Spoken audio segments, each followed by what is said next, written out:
Cooking me up, baby. Happy New Year, everybody! You made it.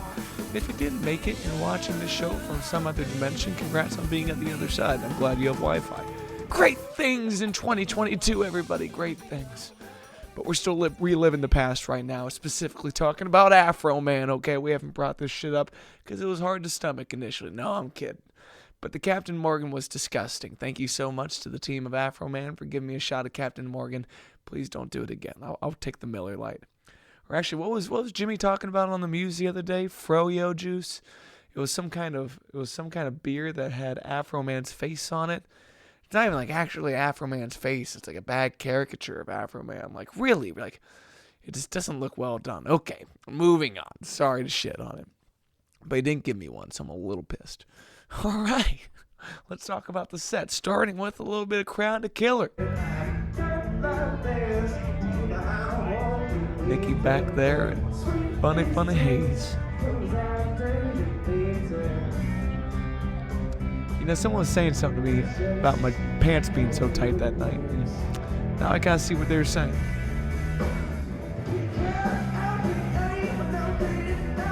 Yeah. Why do you wear a scarf in concert? Asphyxiation. That's what I'm talking about, my friends.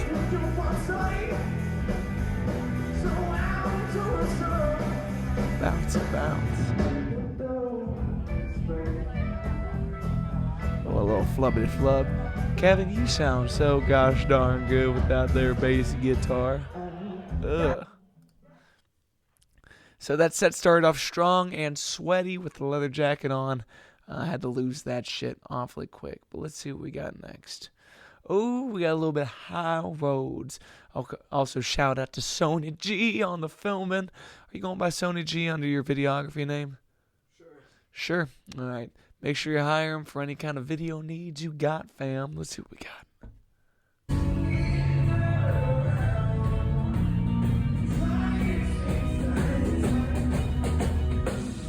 Alright, since this video has a little bit glitching.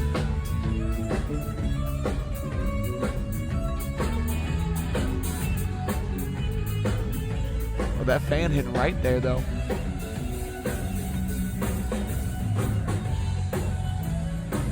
Oh, well, you'll find the non-glitchy version on Instagram this week, everybody. Make sure you check it out. What do we got next? Is that the rest of it?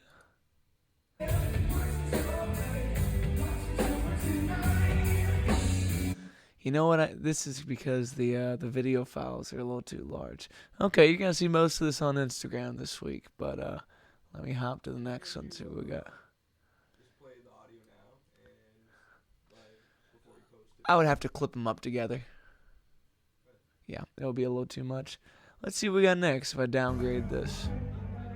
Oh, this is the good stuff. Hey, tell some people you care about them today, okay? Happy Tuesday, everybody. Oh, we're blue AF in this. Got them good LEDs. Whoa, Kevin. In the back of Javier's head, Xavier Rodriguez, how you doing, brother? Oh, and shout out to Mackenzie, my horoscope reading sister. Quit telling me about those damn things.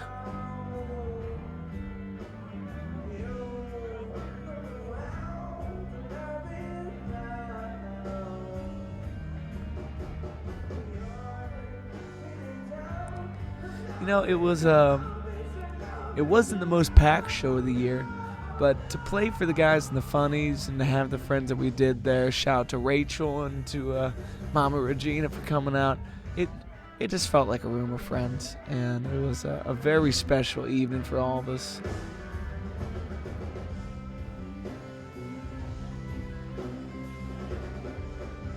Oh, and Leah's there right in the front. Sister, how you doing?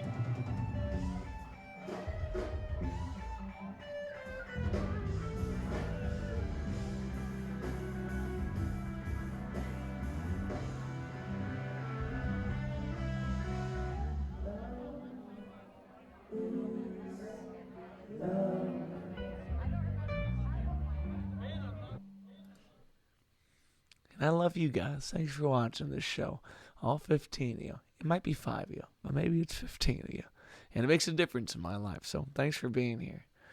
Let me scroll this bad boy on forward. Where do I got this at? I have no idea. It's hard to see this damn little bar. Oh, well, we'll scroll on forward. See if we end up in a new clip. Oh, what we got here?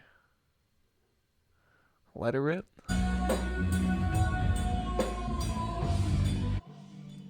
A glitchy wild. Damn it.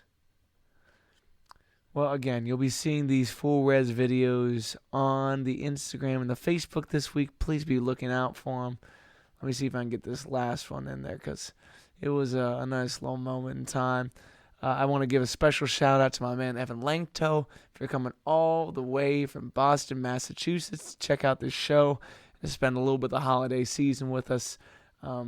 You were reckless the whole time, Evan, and we like that. I'm happy that you always had rides everywhere you had to go. A little headbang into the See You in the Funny set.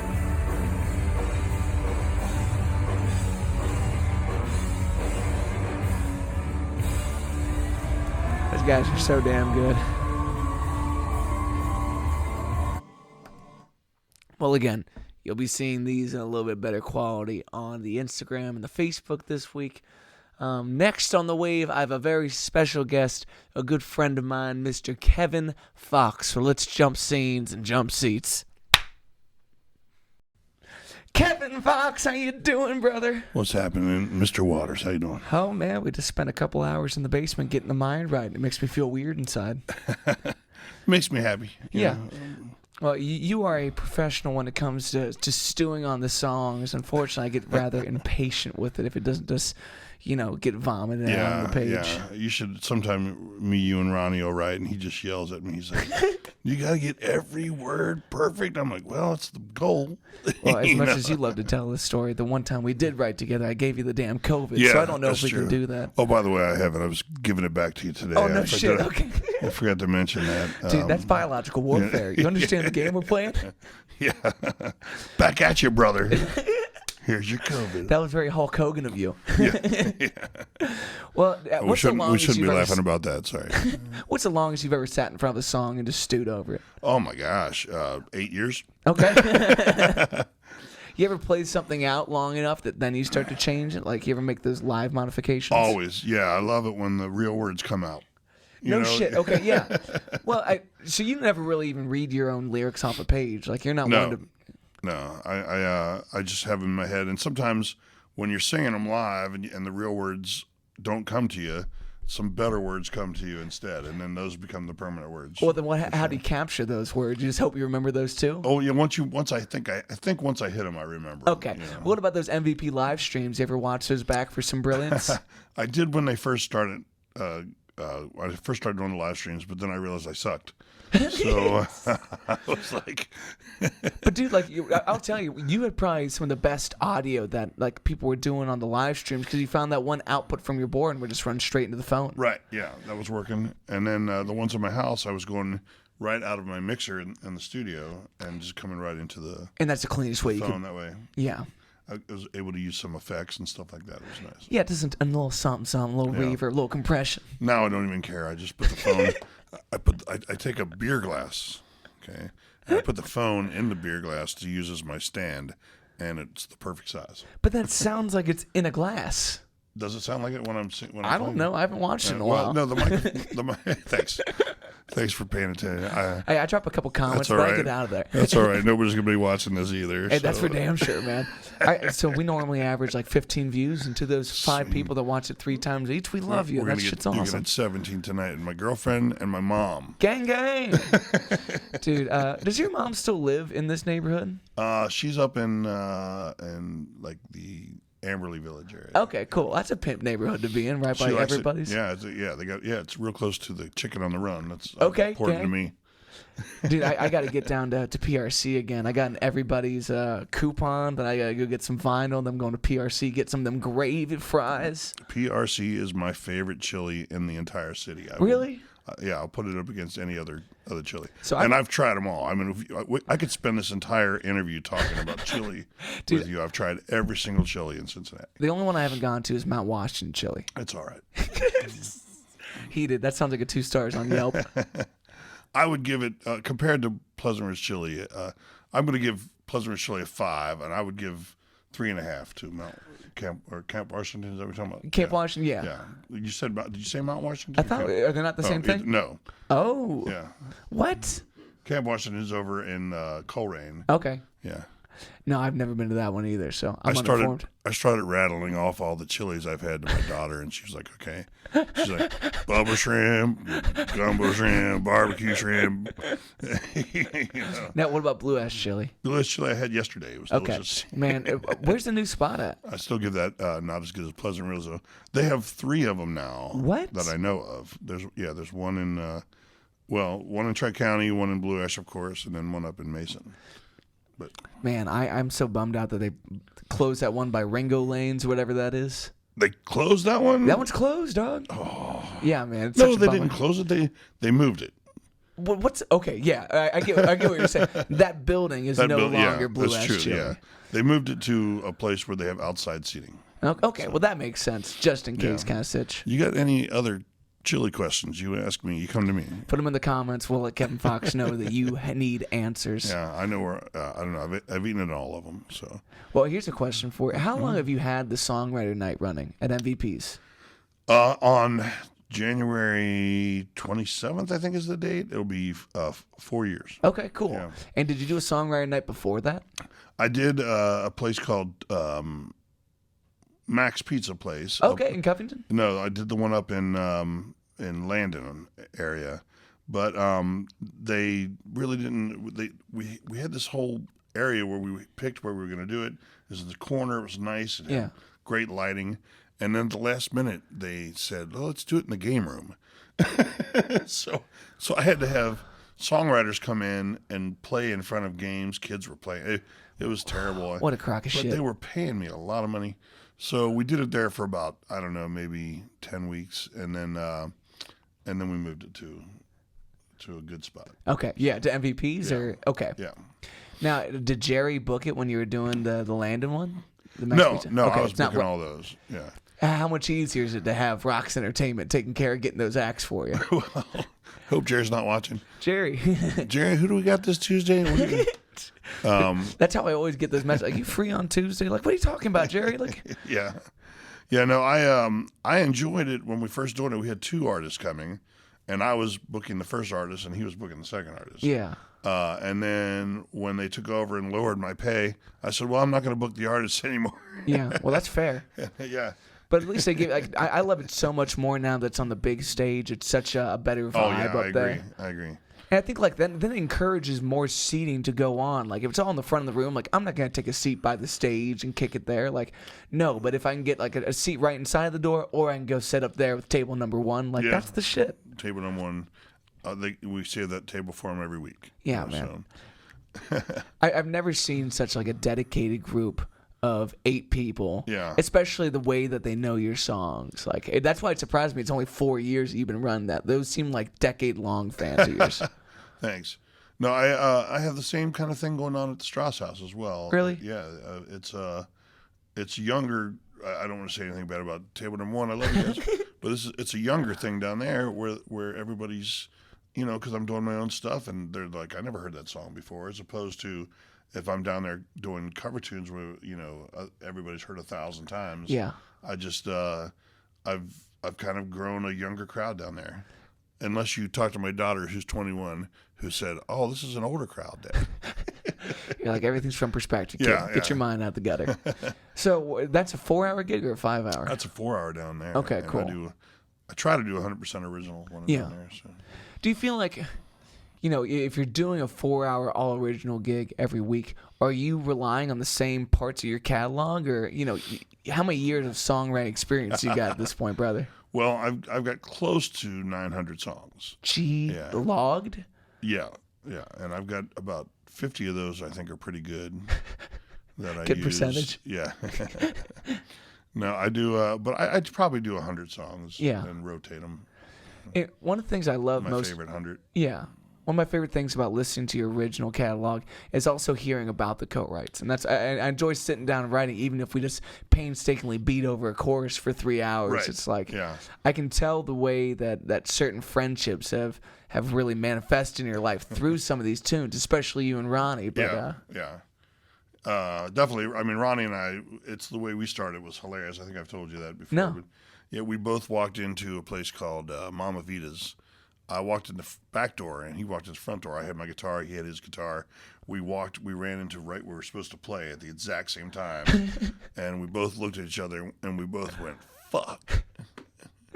right at each other. We both knew that one of us was getting fucked out of the gig. yeah. Yeah, one time that happened to me at the Dingle House. I showed up, and there was a guy playing there. Which one of us kept that gig? I can't Yeah, remember. you did. I did. You were set up. You were already playing. Gotcha, bitch. So that's the other thing. Guy who gets there first usually gets the gig. Rule number one. And if you're set up, they won't make you down. You know. Dude, I got double booked at Kroger a few weeks ago. I was set up with my full rig, and this guy came in, but he had proof. I didn't have proof, so I broke down my stuff. I was like, all right, dog, I'm That out. was the worst. At Kroger's too humiliating, man. Like,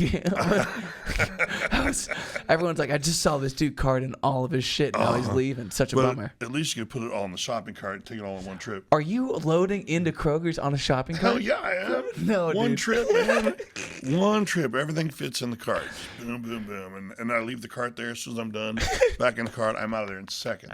A killer. That's great, yeah. So you and Ronnie met on a double book. We met on double book. We were standing right at each other, and the manager looked at both of us. He said, "Fuck it, I'll pay you both. Play together." And we had never played together before, and we ended up just jamming the night. It was a great night.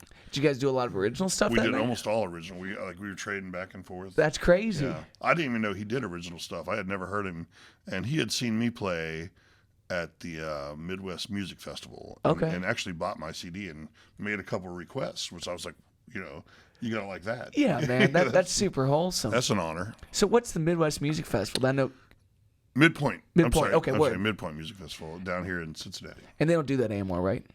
I don't know. I quit booking there because they kept putting me in venues that were pretty decent size, and my band would go down there and we'd promote the hell of it, and it would be 100 people that come see us on a regular basis, and nobody from out of town would be able to get into the rooms because all our people were in there. So I'm like, I'm wasting my time. I'm Yeah. playing for free to the same 100 people that I play to every weekend. It just didn't make sense. That's painful. Why Yeah. didn't they give you a bigger room? Oh, well, I just didn't think they would. I don't think they thought we would fill it, for one thing. And then, I should have learned a lesson. I should have just not promoted it at all. And then hopefully anybody wandering by could Yeah. come in. But we promoted it, and, So for that version of, like, I know you played in many bands that were bands of their own. Has there ever been a Kevin Fox band? Oh, yeah, that's what the played. Okay. Yeah, I had that for 8 or 9 years. And who played in that? Started off with Eric Betts on drums. He lives in Wisconsin now. Cool. And Mark Burkhart on bass, and he lives in Boston now. Dig. So, And when were you doing that?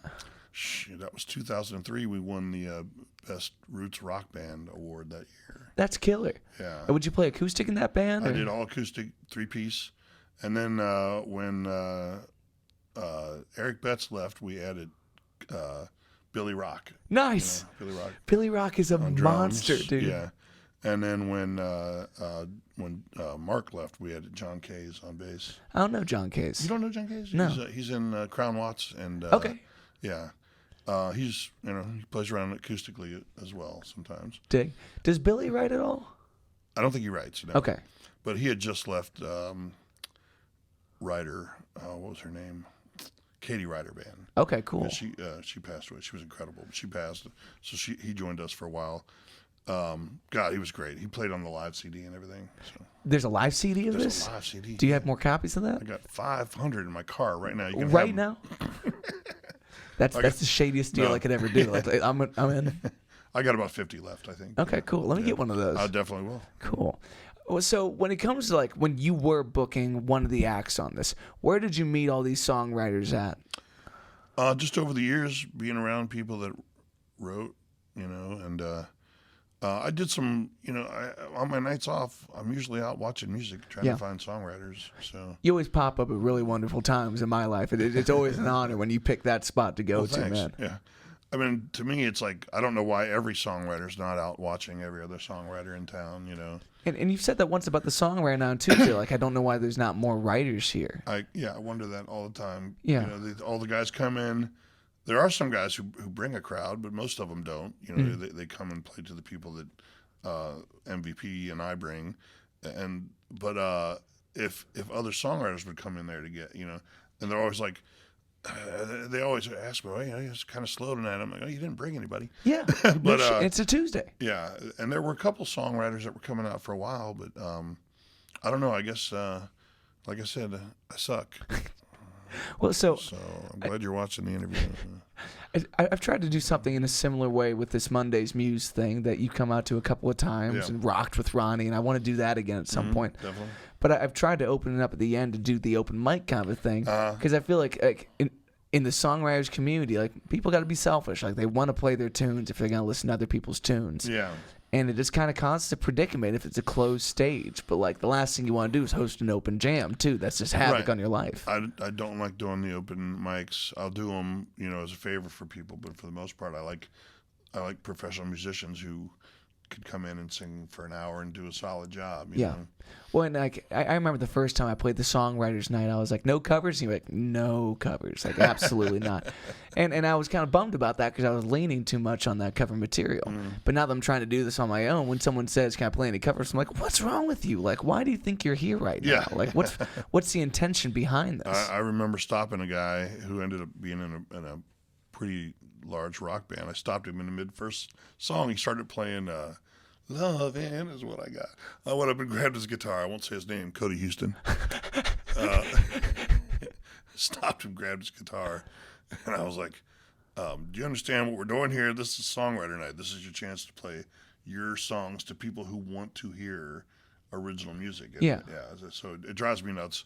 I don't mind if there's one or two covers in a set, especially if you're going to show off your vocal or something like that, or shred some guitar, Yeah, but at the same time, it's like, I feel like the biggest reason for me to go play, especially your Songwriter Night, is to have someone else to give you feedback on your stuff. And if you don't have the hour of material, the 45 minutes of material, that's the calling to write more shit. Yeah. And if not, you got to bite the bullet and play a song you're not that proud of. Yeah, right. And feel that pain, because then you got to come back. Yeah, and to me, it's like, if you're going to play a song like, Lovin' is what I got, which is a great song, just write a song like that. Totally. Why can't you write that song? It's not that hard. It's only got two chords. I've got a song that's only got two chords. Yeah. So how often do you hear a song and say, I'm going to write something like that? Well, a lot lately, because I'm trying to write for certain artists, so I'm trying to write different country stuff. So I will go out and study whatever's number one, and then I'll try to write something along those lines. Yeah. I'll do that. And then when I'm writing for myself, I don't even think about that, though. When I'm writing something I'm not trying to sell, then... So and when you're trying to sell, like, when did you get into the game of publishing, per se? I fell into it with writing with Jason Phelps. We wrote the song Freeze, became top 20 hit back in 2003. Cool. And so once I learned about how you can get screwed out of your publishing and all that kind of stuff, I started studying a little bit more.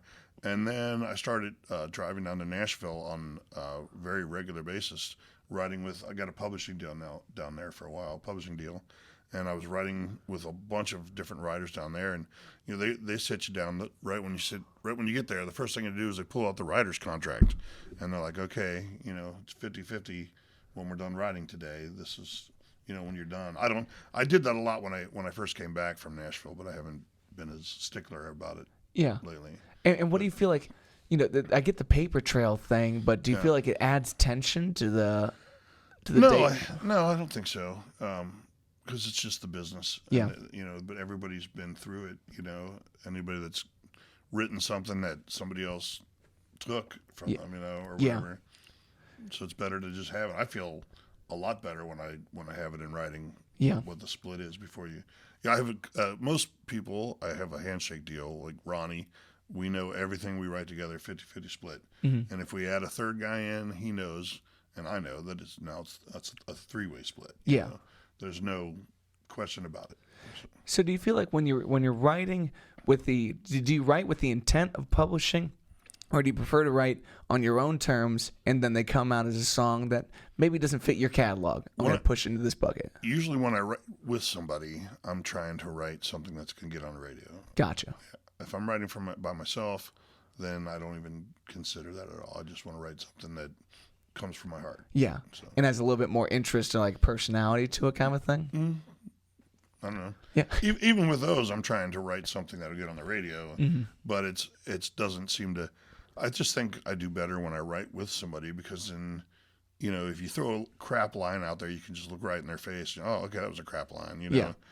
I tried writing one time over the phone, and with no visual, and it's just impossible. Yeah. You can't see their. But if you throw out a line out there and you land it, oh, okay, we got that line. Yeah. Know? So.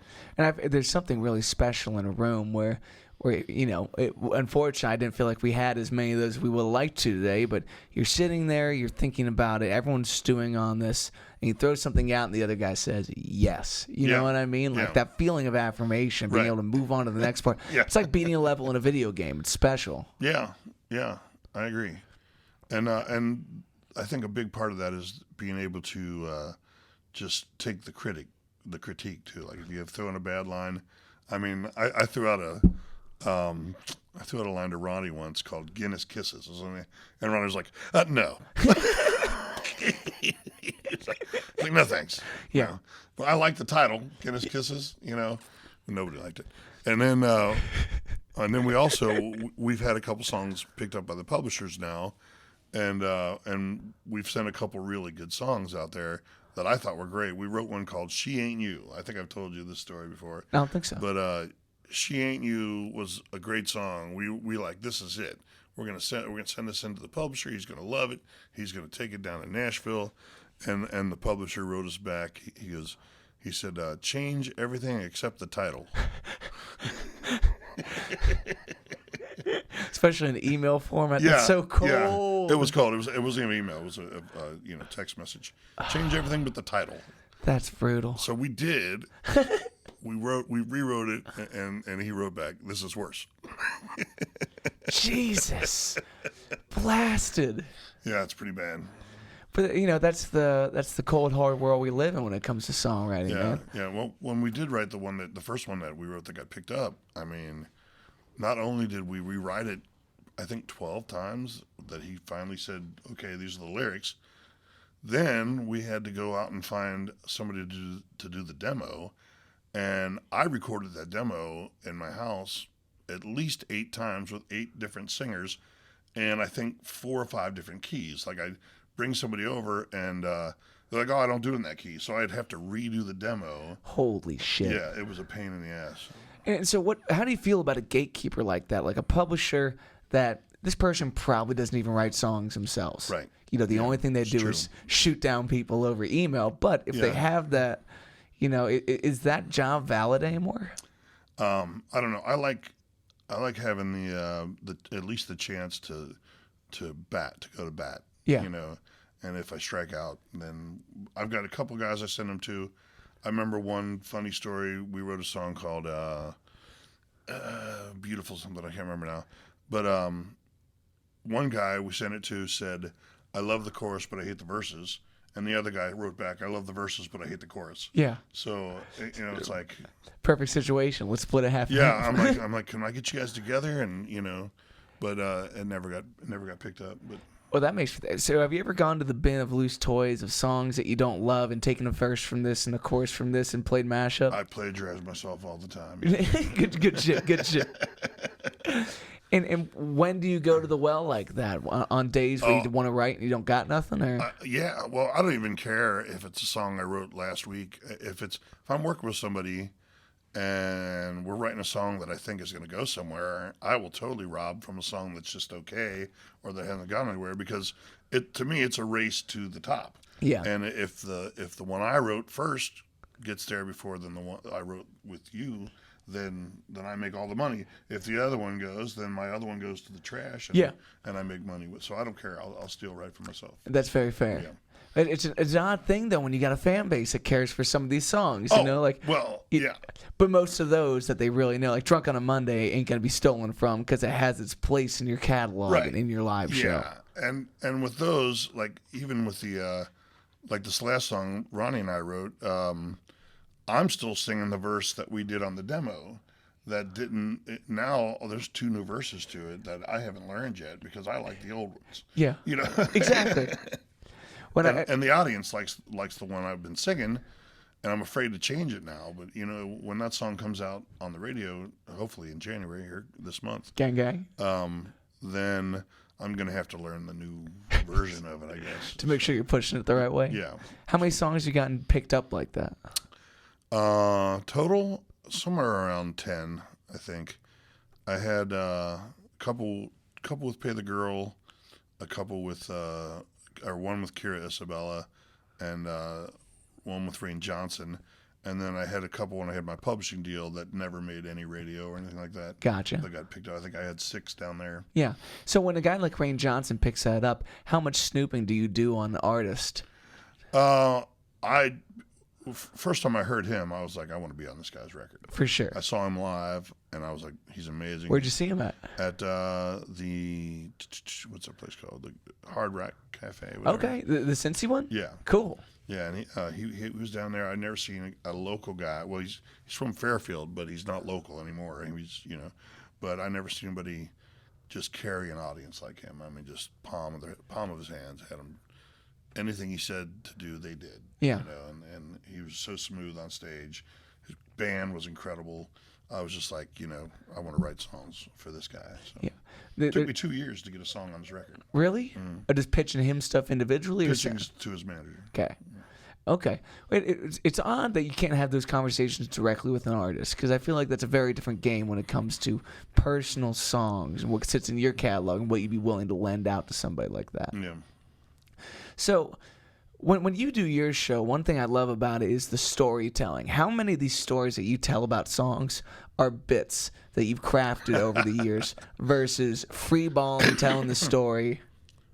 Well, a lot of them have bits for Yeah. sure, but some of them I'll play off the cuff, whatever. If the audience says something, it'll remind me something.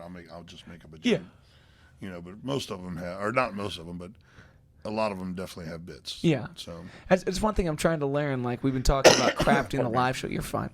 Just crafting the live show and learning how those bits play into each other and not only play into the songs, but that's how you get the audience in the palm of your hand. That's how you take someone on an emotional journey. yeah, if you can get them into the story before they hear the song, I think that helps a lot. So how often do you pad a little bit underneath it? Always. Okay, cool. Just a little sexy. Embellishments Okay, are yes, yeah.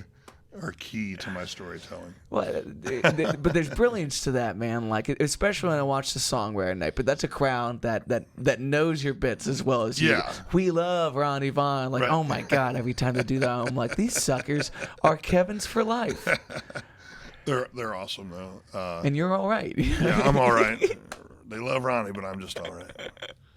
No, they're great people, and they pay attention.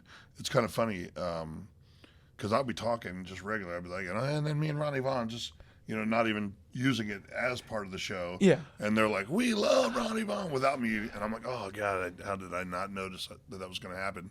So But those are my favorites when those happen. and does that carry over to your Strauss House crowd?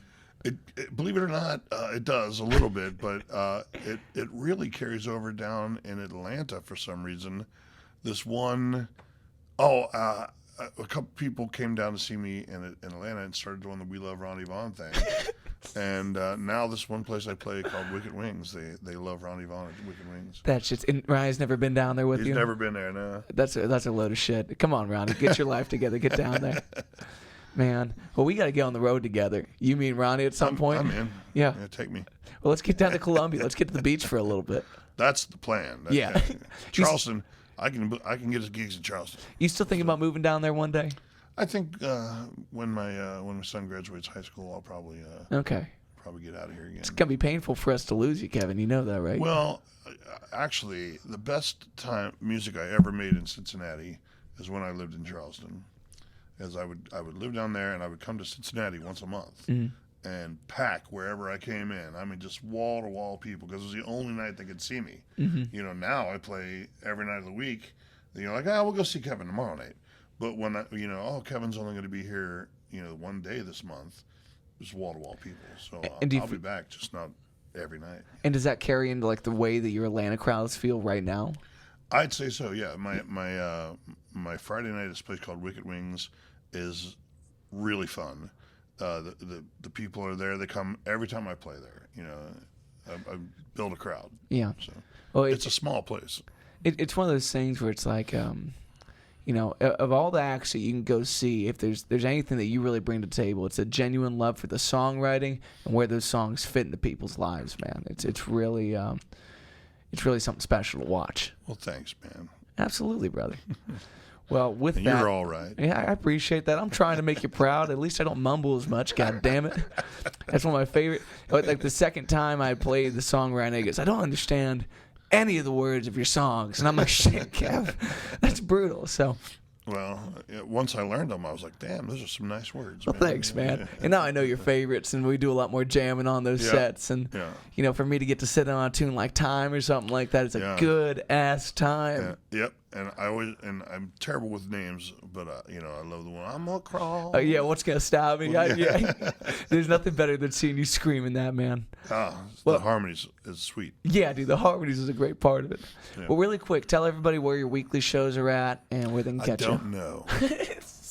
Your residencies. But you can find everything at Kevin Fox Music on Facebook.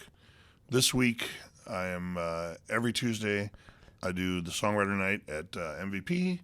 Every Wednesday, I do all instrumental tunes at Kroger in Anderson. This Thursday, I'm at Rick's Tavern looking for a duet partner. Gang. You can't make it. Friday and Saturday, I'll be in Atlanta, Georgia this week. But I will be back by Sunday to play the Strauss House, where I play every Sunday. And what's the time slot for that? The Strauss House is 10 to 2. Okay, one time you advertised 11 to 3, and I was like, no shit, Kevin. I did? It was messed up on Facebook. But 10 to 2 is a rough Sunday slot, man. It's not bad. You get all I said, I get a young crowd there, and they all, most of them are like employees from restaurants and stuff getting off work. Get the service industry crowd. Yeah. Well, I'll be sure to make it down there, jam, sometime soon. I still can't believe you do all instrumental at Kroger still. That's some Save the voice. Save the voice and practice the guitar. Have some looping time. Yep. 20-minute jams probably. No, I mean I try to keep it short, the songs, but it gives me a chance to do. I took guitar lessons. My mom paid for those for like 5 years, so I get to do a little bluegrass, little classical tunes. Yeah. I do a little bit of everything there. Some jazzy stuff, whatever. Everything but funk. I got the funk. You bring the funk. I'm trying to. As Marcia said, Funktagious, the most inappropriate comment we can make in 2022. It's going to be Funktagious. Yeah. I think I coined that, by the way. I think you got the trademark in before. Well, brother, thanks for doing the show. I appreciate you. Let's check this song out again. Right on. Good night. Welcome back, everybody. That was the beautiful Kevin Fox, my man, my brother, my friend. Let's do the right thing here and talk about some of the upcoming dates for 2022 because it's going to be a damn good year. Starting with the Impatient release this Friday. Okay, we have the EP coming out at the end of the month, but the single is going to be dropping on Friday at midnight. Make sure you check in and come out to the release show at Fretboard. We're going to be starting at 8 o'clock with my man Kyle Hackett kicking off the show. And we'll hop into the acoustic tour dates here. On January 20th, we're going to be in Bowling Green, Ohio at Howard's. It's been a hot minute since we were at Howard's. It is a staple of BGSU. It is a gorgeous venue and a good-ass time. Hopefully, I see my friend Shelly out there. We'll be kicking it for a little bit. Hopefully, we can stay at their place. I got to call them about that. Damn. On the 21st of January, I'll be in Detroit, Michigan at the Tin Roof, one of the few stores in the circuit that I haven't gotten to play yet, so I'm very excited about that. The 22nd, I will be coming back to the Bowling Green area playing at the Village Idiot in Maumee, Ohio. Last time I played there, it was free liquor and pizza for the band. I hope that's still the deal. But I am doing a month of sobriety on the front end. We'll see if I make it up to that point. On the 19th of February, I'm going to be back in Milford, Ohio at the Little Miami Brewing Company. I'm opening up for a gentleman from The Voice. I'm spacing his name right now, but it's going to be an awesome ticketed show in their new event center. So get the tickets online and come see that. March 16th, we're going to be in Indianapolis, Indiana at the Tin Roof. The 17th, I'll be in St. Louis, Missouri at their Tin Roof. And on the 20th of March, I will be at the Louisville Tin Roof. Hopefully going to be joined on those last 3 dates by my friend Tommy Lee, promoting some of her recent singles as well. Jumping into the full band dates. On the 7th, like I said, we're going to be at Fretboard for the Impatient release party. The 27th of January, we're going to be at we're going to be back at One World Brewing in Asheville, North Carolina. One World Brewing West, to be more specific.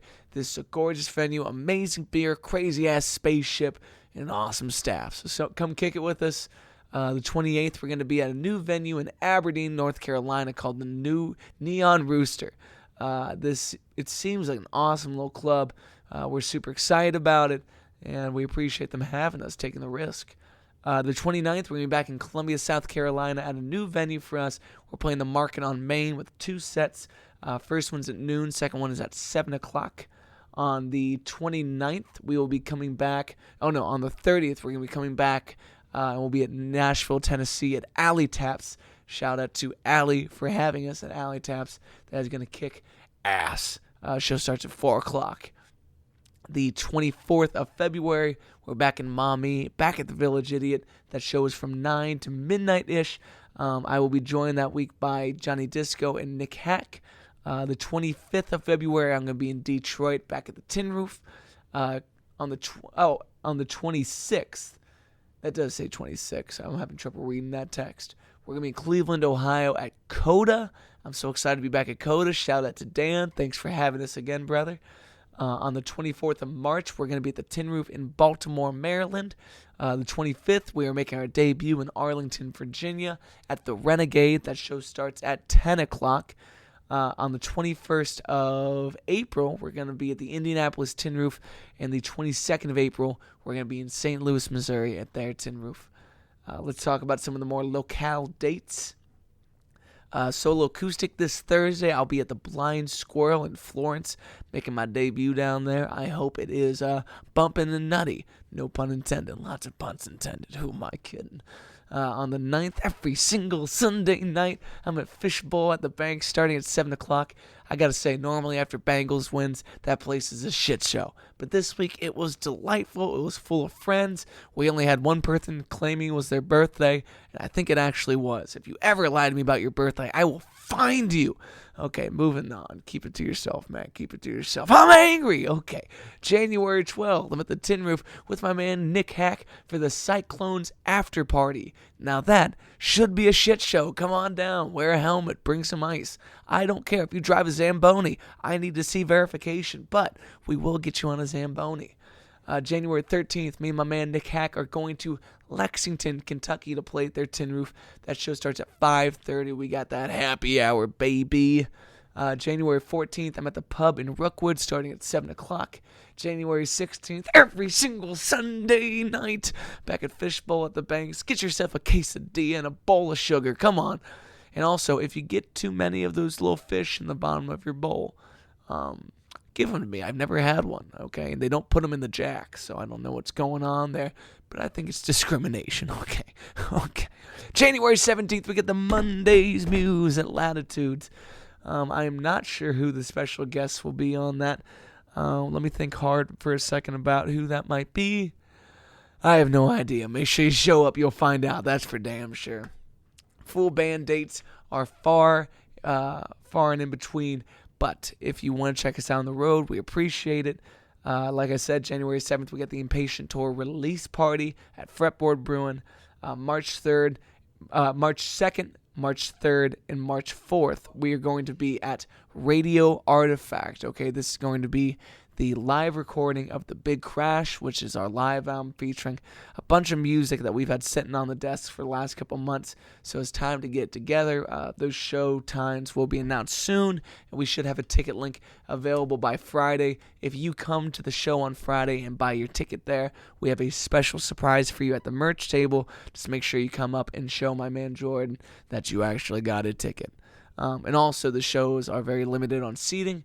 We can only do 50 people for the first 2 shows and 100 for the last. So get your tickets early. The third is going to be our merch bundle night. So you will get exclusive T-shirts, exclusive discounts on some of the other gear. And the second is friends and family. So we're going to have some of the kids of the band out there. We got by far the most fertile group of musicians in the tri-state area. And the fifth is going to be open to the public, raunchy and weird. So come out and see it. The Big Crash, March 2nd, 3rd, and 4th. This is episode 58 of The Wave, y'all. Thank you so much for hanging. Also, shout out to Katie for the peanut M&Ms on Christmas. That shit was baller. I appreciate you, fam. Take care, everybody. I'll see you next time.